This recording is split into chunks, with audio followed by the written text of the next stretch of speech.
He thought the cries were coming from the river. But when his flashlight hit the water, it froze on something that shouldn't have been alive. A wounded German shepherd, half submerged, trembling, was dragging itself against the current. Clamped in its teeth was the leg of a dying fawn. The ranger shouted, wading forward, but the dog didn't move. It just stared back, eyes wild, determined, as if guarding something sacred. And then it went under again. Silence. The river swells. The beam of light shakes. He thought he'd just watched it die. But seconds later, something else broke the surface, something that made him drop to his knees. The storm had torn through Valdosta like a living thing. Trees lay split across roads. Trailer homes sat half submerged in muddy water. And the Withlacoochee River, normally a lazy southern ribbon, had turned into something wild and swollen and indifferent. Park Ranger Marcus Webb stood at the edge of Langdale Park, staring at what used to be a jogging trail. Now it was a lake. Somewhere beneath that brown water were benches, trash cans, maybe a bike or two. The rain had stopped an hour ago, but the river hadn't gotten the memo. His radio crackled. Dispatch asking if he'd found anything. He pressed the button. Not yet. But then he heard it. A bark. Faint. Desperate. Marcus turned toward the sound, boots squelching through the mud. The bark came again, hoarse, exhausted. He moved faster, scanning the waterline. Debris everywhere. Branches. Plastic bags. A child's toy half buried in silt. And then he saw them. Two shapes on a small rise of earth, barely above the waterline. One lying still. One standing, no, not standing. Collapsing. Rising again. Collapsing.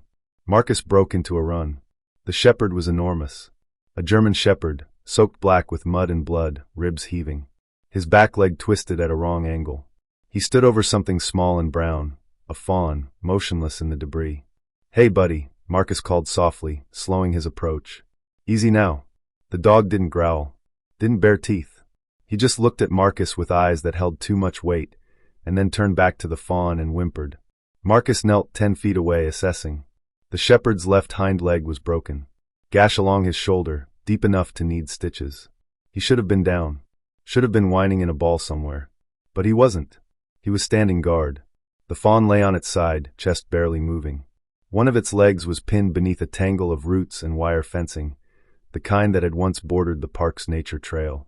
The flood must have ripped it loose, carried it downstream, and trapped the fawn like a snare. All right, Marcus murmured, more to himself than the dog. Let's figure this out. He took a step forward. The shepherd stiffened. Took one wobbling step between Marcus and the fawn. Not aggressive. Just resolute. Marcus stopped. I'm here to help, buddy. I promise.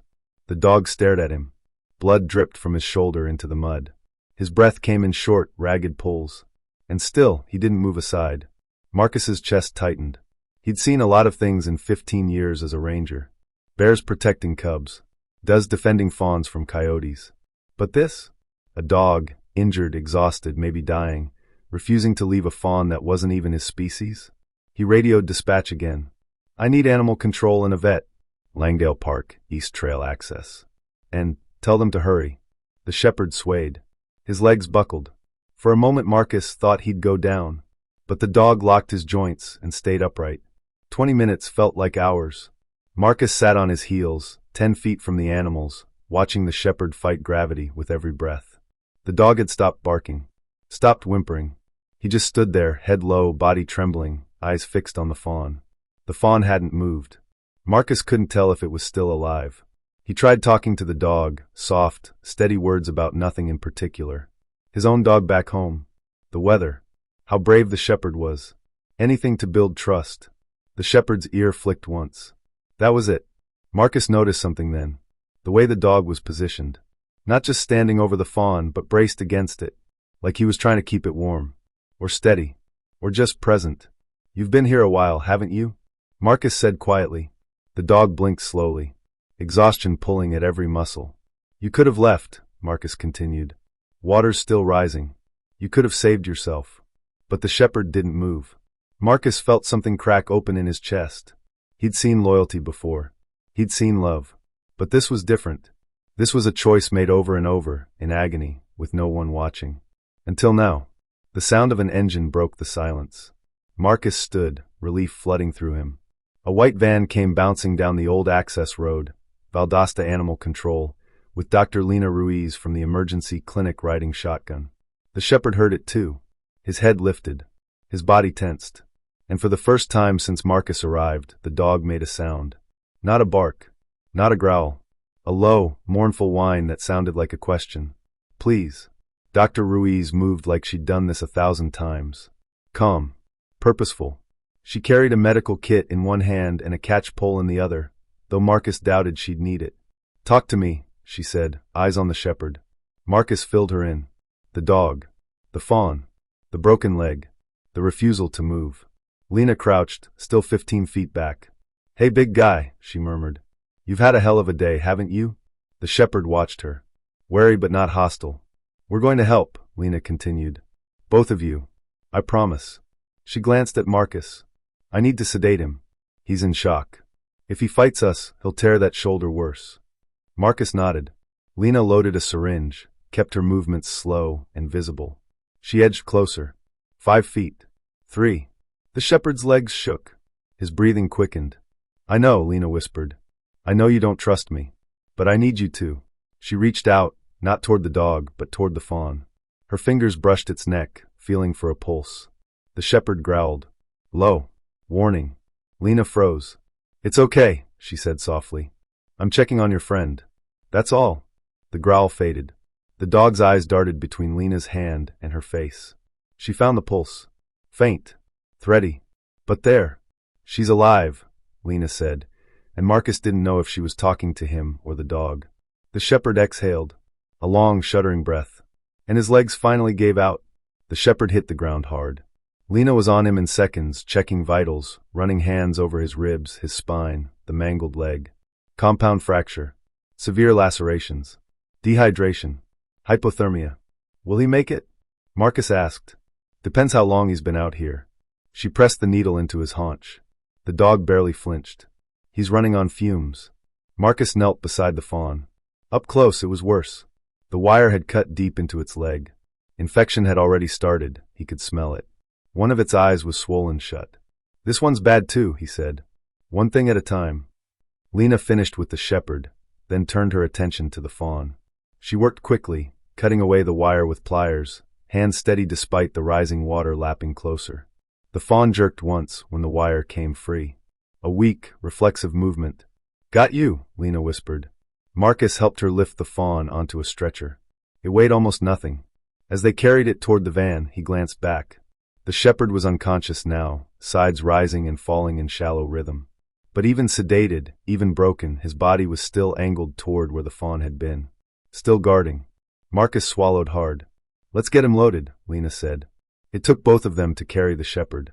He was dead weight, easily 90 pounds. They laid him on a padded mat in the back of the van, next to the fawn. As Marcus climbed into the passenger seat, he looked back through the divider. The shepherd's paw had slid across the mat. It was touching the fawn's side. The Valdosta Emergency Animal Clinic smelled like antiseptic and wet fur. Fluorescent lights buzzed overhead as Lena and her assistant, Jordan, prepped the surgical bay. The shepherd was stable. Barely. For fluids dripping into his foreleg. Oxygen mask over his muzzle. His heart rate was low but steady. The fawn was in worse shape. Septic. Malnourished. Jordan worked on her in the next room, trying to bring her temperature up, flush the wound, start antibiotics. Marcus stood in the hallway between them, feeling useless. Lena emerged from the surgical bay, pulling off gloves. The leg's going to need pins. Maybe a plate. I can stabilize it tonight, but he'll need a specialist. What about the fawn? Lena hesitated. Touch and go. If the infection's in her bloodstream, we might lose her. Marcus felt that crack in his chest widen. He stayed with her, he said quietly. Broken leg. Bleeding out. Water rising. And he stayed. Lena met his eyes. I know. What kind of dog does that? The kind that understands something we don't. She glanced back toward the surgical bay. Or maybe the kind that understands it better than we do. Marcus spent the next 3 hours in the waiting room. He called dispatch. Filed his report. Texted his wife that he'd be late. He didn't mention why. Around midnight, Jordan came out. The fawn's stable. Fever's coming down. Relief washed over Marcus. And the dog, still in surgery. Another hour passed. Then another. Finally, Lena emerged.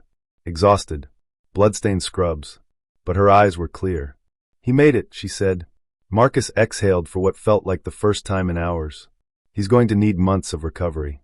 Physical therapy. The leg will never be 100%. Lena paused. "But he's strong. Stubborn." "Yeah," Marcus said quietly. "I noticed." When Marcus returned the next morning, the shepherd was awake. He lay in a recovery kennel, one leg wrapped and splinted for still attached. His eyes were open, watching the door. "Hey, buddy," Marcus said softly, crouching by the kennel. "Remember me?" The dog's tail moved. Once. A weak thump against the blanket. "You did good," Marcus told him. "Real good." The shepherd's gaze shifted past Marcus. Searching. Marcus knew what he was looking for. "She's okay," he said. "The fawn. She's in the next room. She's going to make it, because of you." The dog whined. Low. Questioning. "I know," Marcus murmured. "You want to see her?" Lena appeared in the doorway. "We're keeping them separated for now. Different recovery needs. Different diets. He's looking for her." "I know." Lena knelt beside Marcus. "But we can't risk it. He's too weak to move, and she's too fragile." The shepherd whined again. Louder this time. His body shifted, trying to stand. "Easy," Lena said, voice firm but gentle. "You're not going anywhere." But the dog didn't settle. He kept watching the door. Kept whining. Marcus felt it again. That ache. That witness to something he couldn't name. "What if we bring her closer?" he suggested. "Just so he can see her?" Lena hesitated. "He needs rest. He's not going to rest until he knows she's okay." A long pause. Then Lena sighed. 5 minutes. She disappeared into the next room. Returned a moment later, carrying the fawn wrapped in a blanket. The fawn's eyes were half open now, her breathing more steady. Lena knelt beside the kennel, held the fawn where the shepherd could see her. The dog went still. His whining stopped. He stared at the fawn. She stared back, and something passed between them.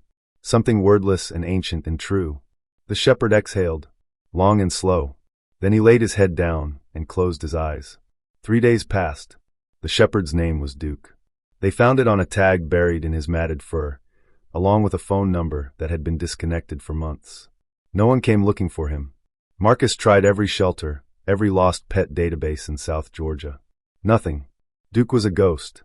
No microchip. No registration. Just a dog who'd been alone long enough to forget he had a home. Or maybe he'd never had one.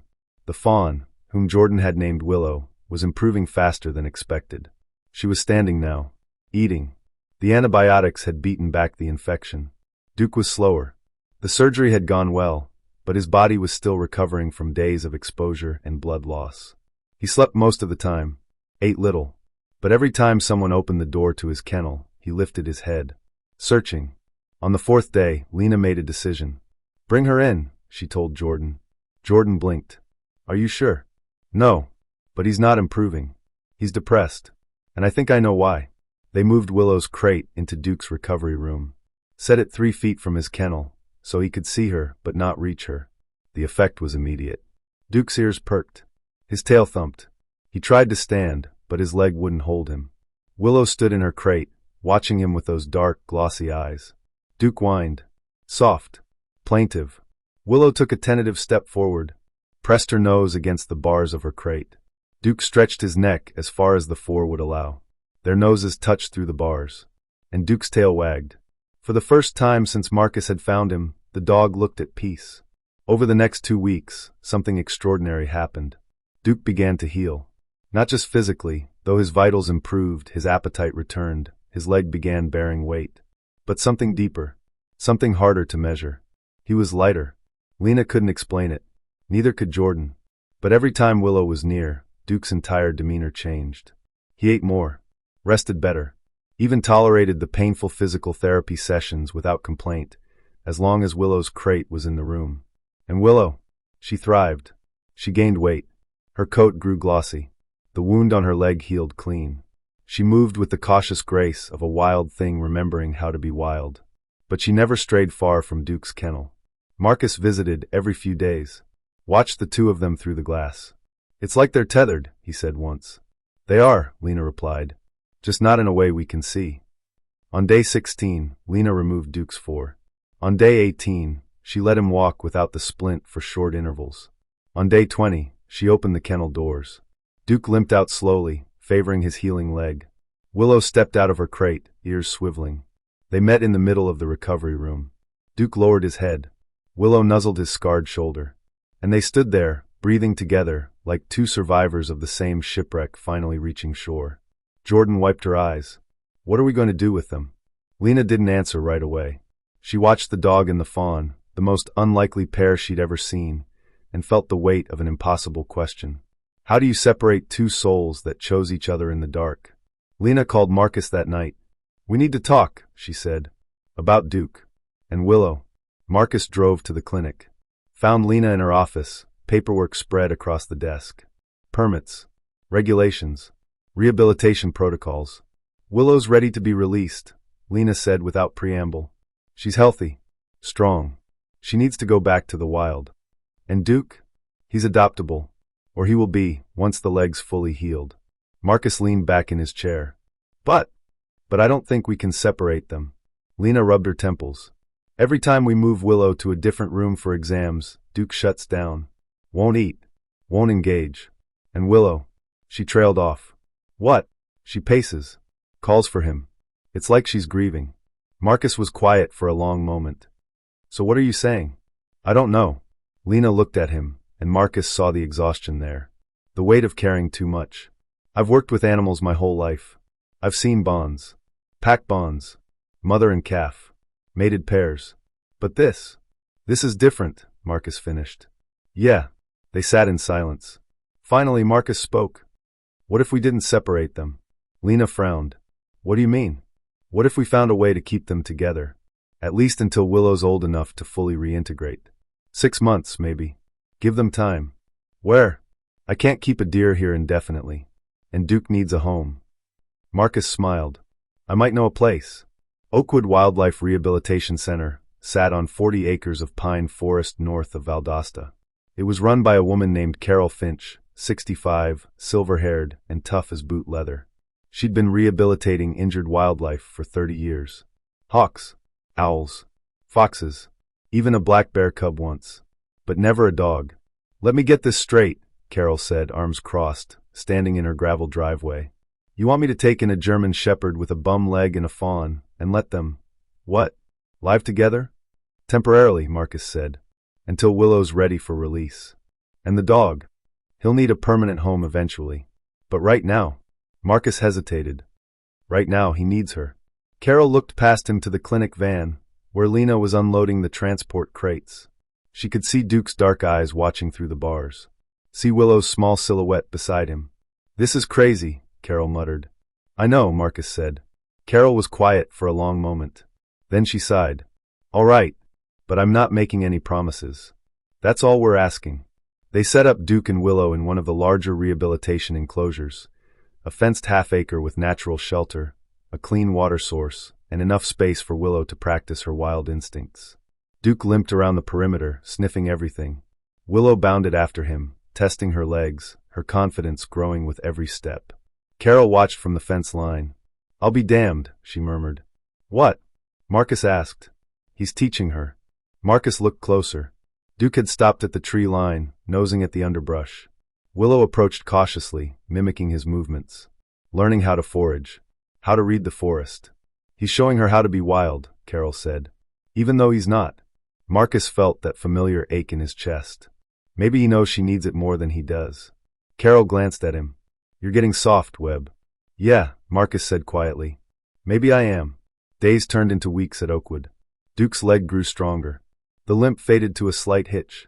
His coat, once matted and dull, thickened and shone. Willow grew too. Taller. Faster. Her spots began to fade as her adult coat came in. She learned to forage, to hide, to listen to the forest's rhythms. And through it all, Duke stayed close. Not hovering. Not controlling. Just present. Carol watched them every day. She'd seen a lot of animal relationships in her time, but this one defied every natural boundary she knew. A predator and prey, bonded not by necessity but by choice. How's he doing with her independence? Lena asked during one of her check-ins. He's encouraging it, Carol said.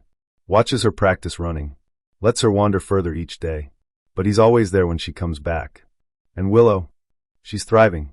Eating native plants. avoiding humans except Duke. Carol paused. It's like he's giving her permission to be wild. And himself? Carol looked toward the enclosure, where Duke lay in a patch of sunlight, eyes half closed. Willow grazed nearby, calm and content. He's found his purpose, Carol said simply. That's more than most of us get. But not everyone saw it that way. A wildlife biologist from the state visited in early September. Reviewed the setup. Watched Duke and Willow through the fence. This isn't protocol, he said flatly. Wild animals shouldn't bond with domestics. It compromises their rehabilitation. She's doing fine, Carol countered. For now. But what happens when you release her? She's going to look for human contact. For dogs. That's how deer get hit by cars. That's how they end up shot in someone's backyard. Carol bristled. She's learning to be wild. Duke's helping her. A dog can't teach a deer to be a deer. The biologist closed his clipboard. I'm recommending separation. Immediately. Carol felt her blood run cold. No. The biologist blinked. Excuse me? I said no. Carol stood her ground. I'm the licensed rehabilitator. This is my facility. And I'm not separating them. Mrs. Finch. It's Ms. and I've been doing this for 30 years. I know what I'm seeing.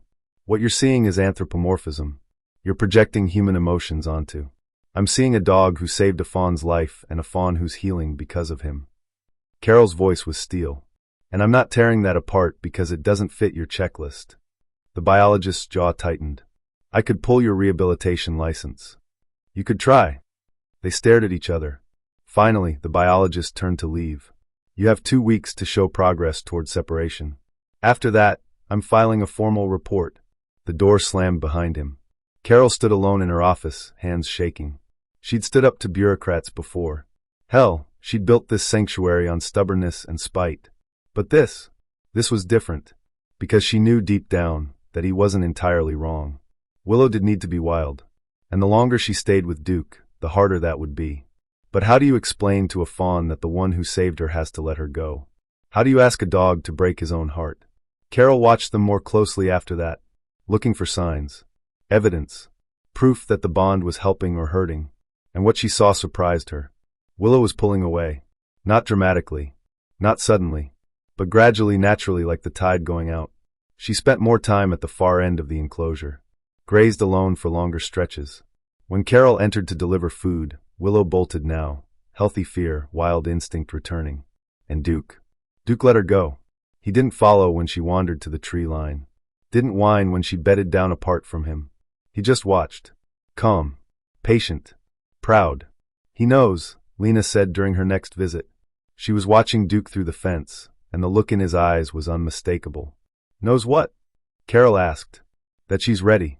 Or that she will be soon. Lena's voice was soft. He's not holding on. He's letting go. Carol felt her throat tighten. How does a dog understand that? Maybe the same way a mother does. Lena looked at her. Love isn't just holding on. Sometimes it's knowing when to open your hands. That night, Carol sat on her porch with a glass of whiskey she didn't drink. She thought about the biologist's ultimatum. 2 weeks. She thought about Willow, strong, healthy, wild again. She thought about Duke, loyal, gentle, selfless to his core. And she made a decision. It was time. The release site was 5 miles north, deep state forest, far from roads, with a healthy deer population and no hunting permits for the season. Carol had released dozens of animals there over the years. It was as close to perfect as she could hope for. Marcus offered to help. So did Lena. Even Jordan took the day off to be there. They didn't talk about why. Didn't need to. The morning of the release, Carol went to the enclosure alone. Willow was grazing near the water. Duke lay in his usual spot, watching her with calm, steady eyes. Hey, you too, Carol said softly. Duke's tail thumped once. Carol knelt by the fence.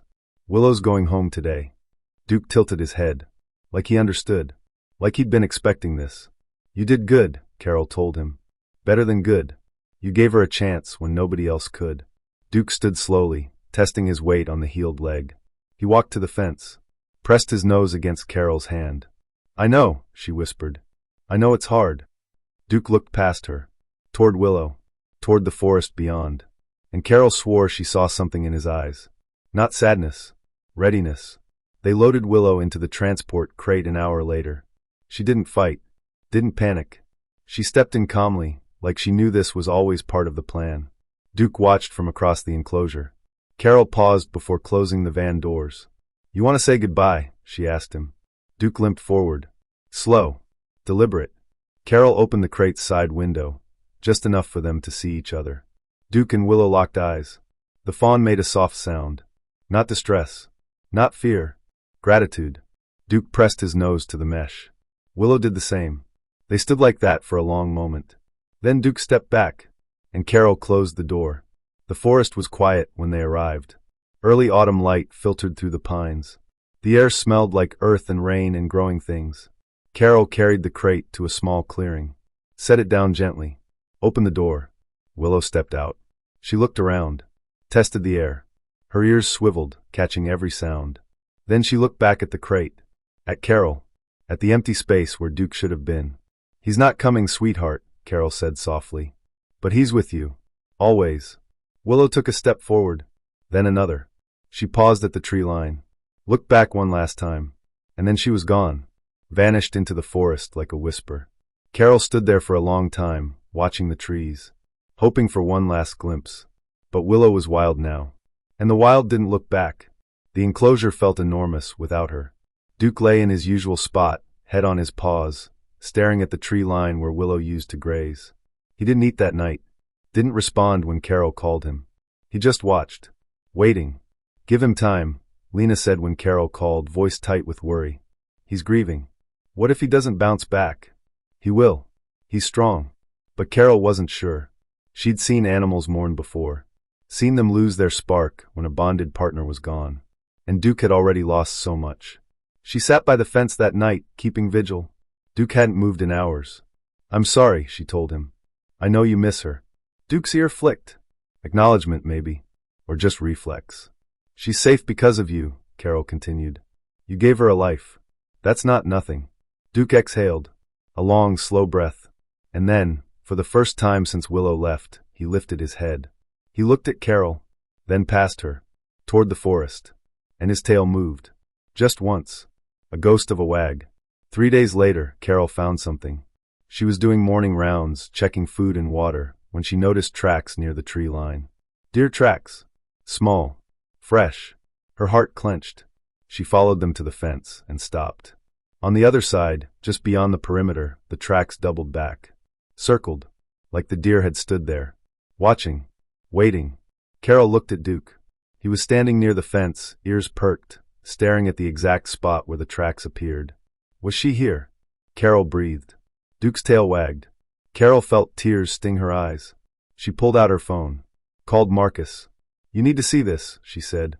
By the time Marcus arrived, the tracks were everywhere. A clear trail, looping the enclosure's perimeter. Evidence of a deer moving with purpose. Checking. Searching. "She came back," Marcus said, crouching by the clearest print. "Just to see him?" Carol's voice broke.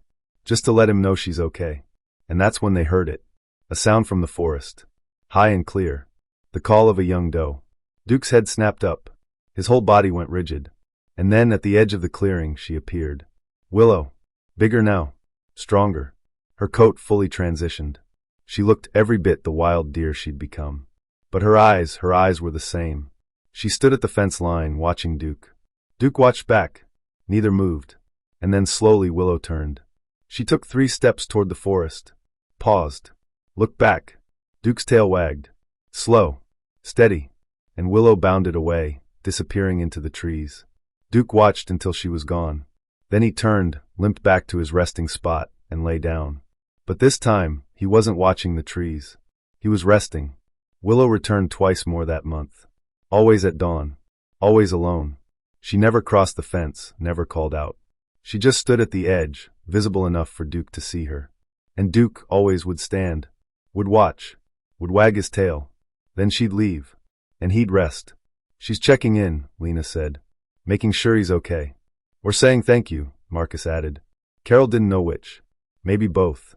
But what she did know was this. Duke had changed. He was eating again. Playing with the enrichment toys Carol brought. His limp was barely noticeable now. And when Carol entered the enclosure, he'd greet her, not with the desperate, searching energy of before, but with calm affection. He was healing. Not from the injury. From the purpose he'd lost when Willow left. Because now he understood. He'd done what he set out to do. He'd saved her. And she was free. Marcus visited on a cold November morning. "I talked to my wife," he said, leaning against the fence. Carol looked at him. "Yeah. We've got 10 acres. Fenced. Our old lab passed last year. House has been too quiet." Carol felt her chest tighten. "Marcus, I'm not saying I'm the perfect fit, but I've been out here a lot. And Duke." He paused. "Duke saved something I didn't even know I needed to see." "What's that?" "That sometimes the right thing doesn't make sense. But it's still right." Carol smiled. Wiped her eyes. "When do you want him?" "Whenever he's ready." She looked at Duke. He was watching them, head tilted, like he knew something was about to shift. "I think," Carol said softly, "he's been ready for a while." The adoption was finalized a week later. Marcus brought his wife, Angela, to meet Duke. She was a gentle woman with kind eyes and a soft voice that Duke responded to immediately. When she knelt and offered her hand, Duke approached without hesitation, limped right up and pressed his head into her palm. "Oh," Angela whispered, tears already falling. "Hello, brave boy." Duke's tail wagged. Marcus felt something settle in his chest. A rightness he couldn't name. They took it slow. Day visits first, letting Duke acclimate to their scent, their voices, their truck. Carol gave them his favorite blanket, the one he'd shared with Willow during those first weeks of recovery. "He'll need patience," Carol told them on the day he left. "He's been through more than most dogs experience in a lifetime." "So have we," Angela said quietly. Carol didn't ask what she meant. Some wounds didn't need explaining. When they loaded Duke into the truck, he hesitated at the door. Looked back at the enclosure one last time. Searching. "She's not here today, buddy," Marcus said gently. "But you'll see her again. I promise." Duke seemed to consider this. Then he jumped into the truck, careful on his healing leg, and settled on the blanket. As they drove away, Carol stood in the driveway, watching until they disappeared. She'd saved hundreds of animals. But this one had saved something in her too. Duke adapted to his new home, like he'd been waiting for it his whole life. He learned the boundaries of Marcus's property. Slept on a dog bed by the fireplace.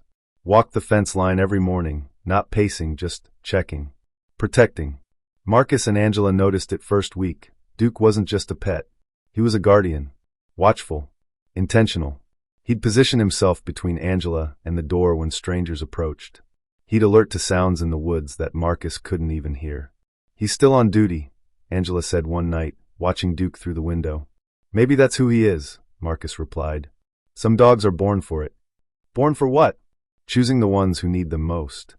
Winter came. The woods around their property went quiet and gray. Duke settled into routine, walks at dawn, meals on schedule, evenings by the fire. But every few weeks, Marcus noticed something. Duke would stand at the back fence, staring into the trees. Ears forward, body still. And then sometimes a shape would appear at the tree line. A deer. Young. Female. Healthy and strong. Willow. She never came close. Never crossed onto the property. But she'd stand there, visible in the winter light, and Duke would watch her. His tail would wag. Slow. Steady. And after a few minutes, she'd turn and disappear back into the forest. "Does that hurt him?" Angela asked once, watching from the window. Seeing her leave? Marcus thought about it. About the flood. About the vigil. About a dog who stayed when every instinct told him to run. "No," he said finally. "I don't think it does." "How do you know?" "Because he's not watching her leave." Marcus put his arm around his wife. "He's watching her live." Angela was quiet for a long moment. Then she leaned into him. "That's love, isn't it?" she whispered. "Real love." "Yeah," Marcus said. "I think it is." Spring returned to South Georgia with a vengeance, green and loud and alive. Marcus was splitting firewood when Duke started barking. Not an alarm bark. Something else. Excited. Urgent. Marcus set down the axe, followed Duke to the back fence. And stopped. Willow stood at the tree line. But she wasn't alone. A fawn, tiny, spotted, wobbly on new legs, stood beside her. Duke's entire body wagged. He pressed against the fence, whining softly. Willow took 3 steps forward, close enough that Marcus could see her clearly now. Fully grown. Magnificent. Wild in every sense of the word. She looked at Duke. And Marcus swore he saw recognition. Gratitude. Love. The fawn took a clumsy step toward its mother. Willow nuzzled it gently, guiding it back. Then she looked at Duke one last time. And bounded away, her baby at her side. Duke watched until they vanished into the forest. Then he turned, limped back to Marcus, and sat. Marcus crouched down, scratched behind Duke's ears. "She wanted you to know," he said softly, "that it worked. That she made it." Duke leaned into him. Exhaled. At peace. Because he'd done what few ever do. He'd loved without holding on. He'd given everything without asking for anything back. He'd saved a life, and in doing so had found his own. Angela came outside, wiping her hands on a dish towel. "Was that?" "Yeah," Marcus said. "That was her." Angela knelt beside Duke, wrapped her arms around him. "You did good, sweet boy. You did so good." Duke's tail thumped against the ground. And somewhere in the forest, a young doe taught her fawn how to run, taught by a shepherd who learned that courage isn't about fighting. Sometimes it's about staying, even when the world is drowning, even when your body is breaking, even when no one's watching. You stay, and you choose love. Every single time, in memory of every soul, human or animal, who chose to stay when leaving would have been easier. Your love echoes longer than you'll ever know.